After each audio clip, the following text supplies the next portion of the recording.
सो आइए जानते हैं बच्चों role of RAS mechanism in the regulation of kidney function. So RAS stand for renin angiotensin aldosterone system, जिसके अंदर आपकी जीजीए बहुत इंपॉर्टेंट रोल प्ले करती है। JGA that is juxtaglomerular apparatus which is form by the afferent arterial और DCT, जहां पर भी कॉन्टेक्ट आती है, कॉन्टेक्ट में आते हैं जहां पर भी, तो वहां की कुछ सेल्स मॉडिफाई हो जाती है एंड वो जब भी जीएफआर कम होता है तो उसको सेंस कर लेती है।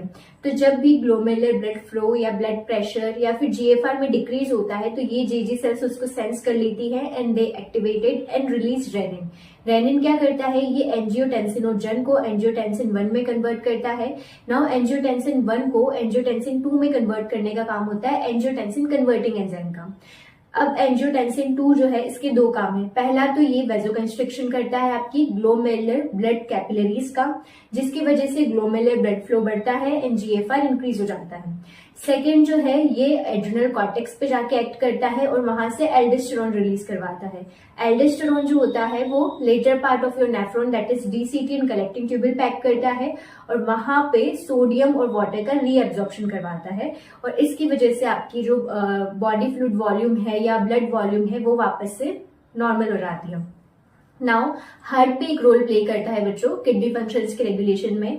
तो जब आपका रेनिन एक्ट करता है, रास मैकेनिज्म एक्ट कर रहा होता है और आपका जो ब्लड वॉल्यूम है वो रीस्टोर हो जाता है और एट्रिया के पास सफिशिएंट अमाउंट ऑफ ब्लड पहुंच रहा होता है, तो वहां से रिलीज होता है atrial नाइट्रोयूरेटिक factor that is ANF. ये काम करता है वेजोडाइलिटेशन का, ठीक है, ये ब्लड कैपिलरीज का डायलिटेशन करवाता है।